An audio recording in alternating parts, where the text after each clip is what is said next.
Cordial saludo, mi nombre es Liliana Solano Solano. Este es el curso de epistemología, la actividad 5 de consolidación de partida doble y ecuación patrimonial. Ahí me correspondió hablar sobre los ingresos. Entonces, ingresos, el ingreso ordinario es la entrada bruta de beneficios económicos durante el periodo surgidos en el curso de las actividades ordinarias de una entidad, siempre que tal entrada dé lugar a un aumento en el patrimonio neto que no esté relacionado con las aportaciones de los propietarios de su patrimonio.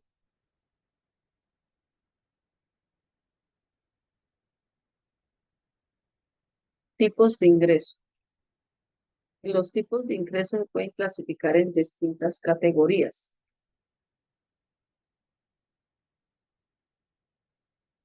Ingreso medio, un indicador obtenido del promedio de los productos vendidos, es decir, el ingreso total entre el total de las unidades. Ingresos totales, la sumatoria de lo percibido por una organización, una empresa, por motivo de su actividad comercial regular, es decir, al vender todos sus productos y sus servicios. Ingresos ordinarios, aquellos que se obtienen eh, de manera habitual, como los salarios y sus pagos regulares.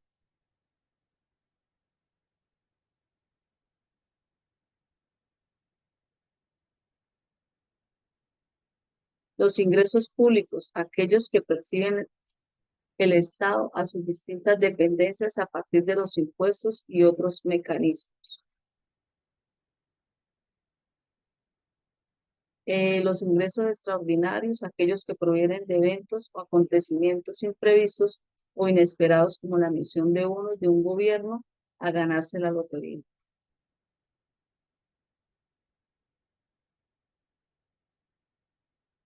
Los ingresos totales, la sumatoria de lo percibido por una organización o una empresa por motivo de su actividad comercial regular, es decir, al vender todos sus productos o servicios.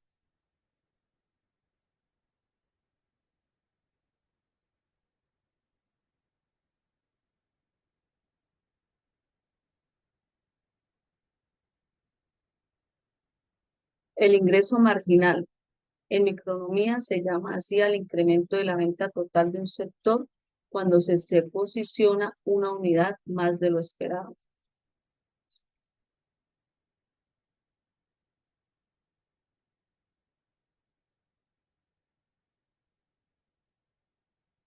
Los ingresos totales es la sumatoria de lo percibido por una organización, una empresa, por motivo de su actividad comercial regular, es decir, al vender todos sus productos y servicios.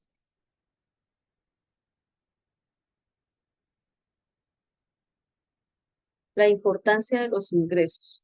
La importancia de los ingresos es el aumento de las entradas económicas netamente provenientes de la actividad comercial de la empresa o entidad económica. Esta partida incrementa el patrimonio empresarial debido a que aumente el activo y reduce el pasivo y obligaciones de la misma. ¿Cómo se contabiliza? Para registrar los ingresos en la contabilidad de la empresa es necesario primero clasificarlos teniendo en cuenta de dónde previene la venta de bienes o prestación de servicios. En esto podemos ver por venta de bienes, tipos o por tipos de ingresos. Por venta de bienes, para contabilizar este registro debe tener en cuenta lo siguiente: haber informado al comprador sobre los beneficios y riesgos de la venta. La empresa no debe tener el control de los bienes vendidos. El importe se debe valorar de manera fácil. Se debe poder medir los costos que se debe obtener beneficios de operación. Entre esto podemos ver los tipos de ingresos que son venta de mercaderías, venta de productos terminados, prestación de servicios, comisiones recibidas, ingresos por arrendamientos, subvenciones, intereses de préstamos concebidos y dividendos.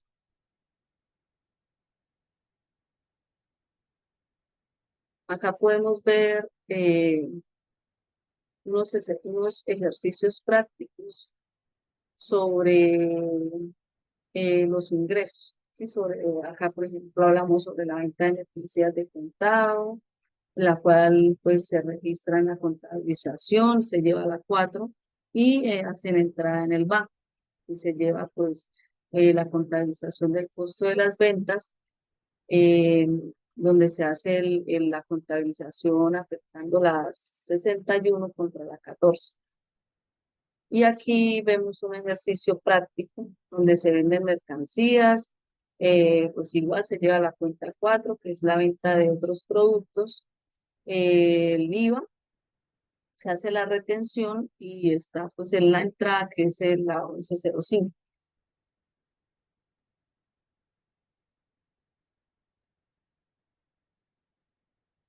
Bueno, compañeros, y con esta presentación termino el concepto que pues me correspondió hablar sobre los ingresos. Gracias.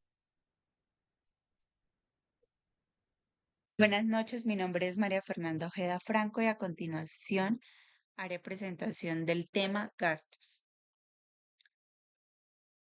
El gasto es el uso de cierto dinero presupuestado, ya sea por parte de un individuo, una empresa, una organización o un estado, para obtener a cambio un bien o servicio determinado. El término es sinónimo de egreso, es decir, lo contrario de ingreso. Sin embargo, en el mundo de la economía y las finanzas suele distinguirse entre las distintas formas del gasto, así como entre el que lleva a cabo un individuo, no recuperándolo nunca, y el que llevan a cabo de las empresas, que en muchos casos puede transformarse a posterior un nuevo ingreso, es decir, recuperarse. Tipos de gastos. Gastos fijos. Estos gastos de dinero que deben pagarse cumplida y obligatoriamente cada cierto tiempo y se mantienen constantes, como por ejemplo el pago mensual del arriendo, pago trimestral por impuesto vehicular, pago quincenal de nóminas de una empresa. Gastos variables. Estos gastos de dinero pueden variar en cuanto a su monto y al periodo de tiempo en el que se desembolsa el dinero, como por ejemplo rentabilidad periódica de una inversión en bolsa, pago de consumos para un negocio, pago por demanda de servicios de comunicaciones. Pagos, estos son gastos inesperados o de emergencia. Este gasto de dinero puede tomar a una persona o empresa por sorpresa debido a una situación no prevista, como por ejemplo un daño en un motor vehicular, el pago de una multa al incurrir en un hecho indebido, recuperación de instalaciones y oficinas por un siniestro. Gastos flexibles. Estos gastos son aquellos que pueden ser evitados o en los cuales se puede reducir el monto a egresar, como por ejemplo disminuir el consumo de servicios públicos, renegociar un crédito con una entidad financiera, optimizar el consumo de agua u otros servicios. Gastos libres. Este gasto que se reserva para actividades de ocio y entretenimiento, como por ejemplo salidas a cines o fiestas de empleados. Estos son los ejemplos de contabilizaciones.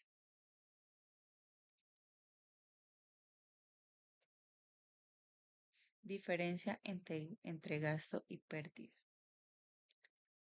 Se diferencian los gastos y pérdidas, ya que estas últimas son salidas involuntarias de dinero. Ocurren al término de una cadena productiva cuando el dinero obtiene por la venta de los bienes o servicios producidos no alcanza para cubrir los costos de producción del mismo. Como por ejemplo cuando una organización invierte dinero en producir un bien cuya venta aporta menos de dinero del invertido. Se dice que la empresa perdió dinero o sea que hubo pérdidas, y los gastos, en cambio, como hemos dicho, son salidas de dinero que no retornan, pero que sirven para obtener servicios y bienes a cambio. Gracias. Cordial saludo, mi nombre es Yasmín Malaver García. El tema que escogí fue activos, pasivos y patrimonio.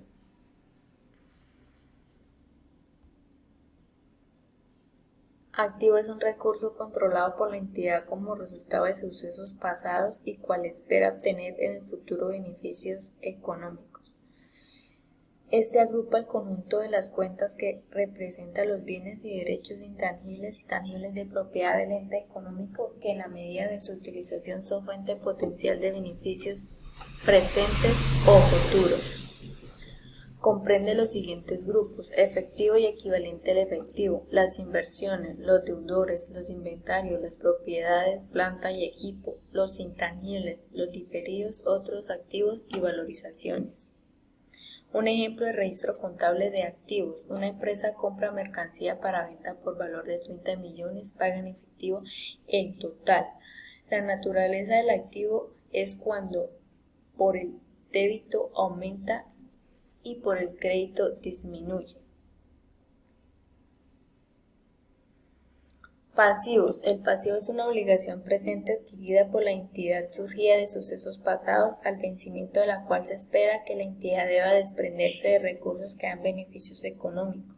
Los pasivos representan las obligaciones contraídas por el ente económico en el desarrollo del giro ordinario de su actividad pagadera en dinero, bienes o servicios. Comprende los siguientes grupos: obligaciones financieras, los proveedores, las cuentas por pagar, impuestos y gravámenes, las obligaciones laborales, los diferidos, otros pasivos estimados y provisiones, los bonos y papeles comerciales. Un ejemplo de registro contable de pasivo: una empresa compra mercancía no fabricada por la empresa por un valor de 75 millones, el cual la paga a crédito en 2 cuotas. El pasivo, su naturaleza es que por el débito disminuye y por el crédito aumenta, como lo pueden ver ahí en el ejemplo.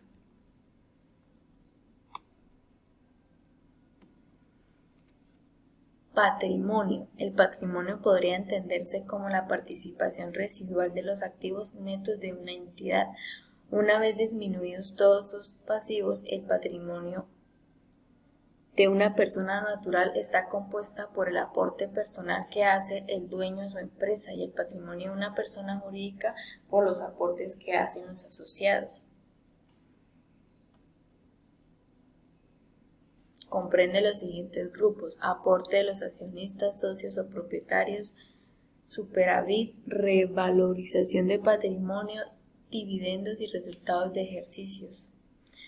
Un ejemplo de registro contable de patrimonio: la empresa obtiene aporte de los socios por valor de 40 millones, en la cual fueron aportados en efectivo. Como pueden ver, su naturaleza del patrimonio por el débito disminuye y por el crédito aumenta. Gracias por su atención. Todo esto fue de activos, pasivos y patrimonio. Saludos, mi nombre es Ana Yesenia Pontón Mendoza y a mí me tocó explicar el tema de la ecuación patrimonial. La ecuación patrimonial pertenece vigente bajo el contexto de las normas internacionales y es una fórmula matemática sencilla que traduce una igualdad, un equilibrio entre cifras pertenecientes a las cuentas del balance general como son los activos, los pasivos y el patrimonio.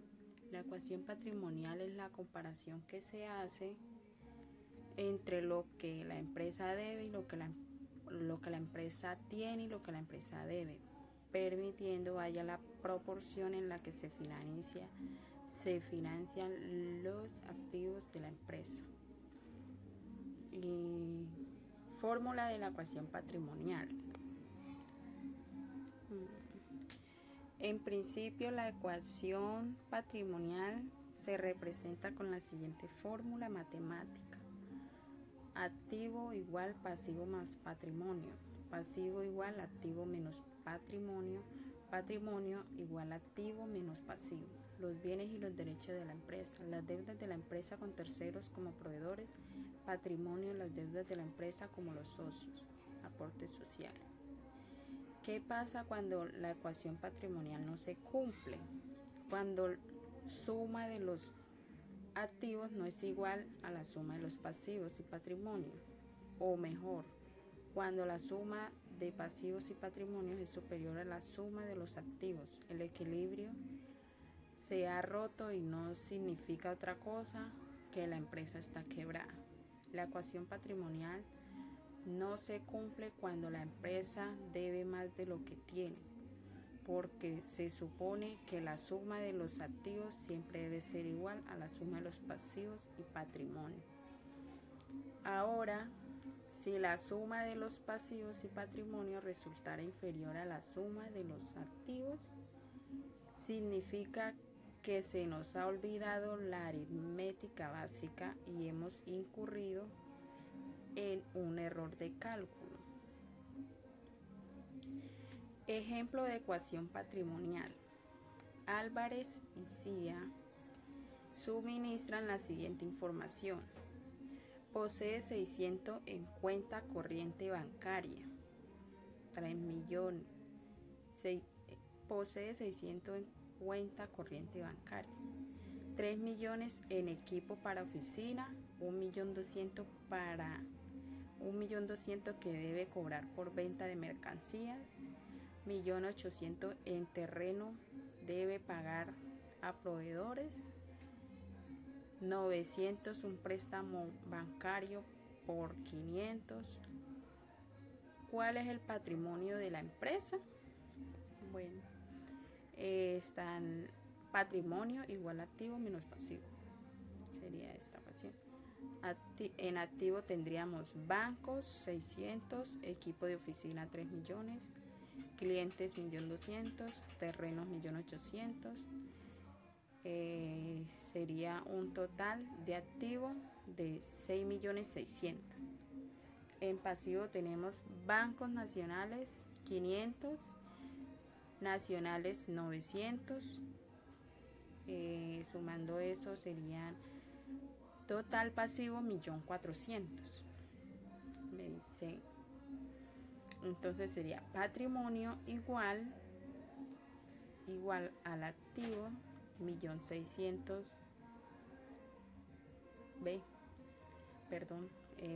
Patrimonio igual al total activo, serían 6.600.000 menos el total pasivo, que es de 1.400.000. Eso sería igual a 5.200.000. Ese sería el patrimonio, 5.200.000. Gracias por su atención.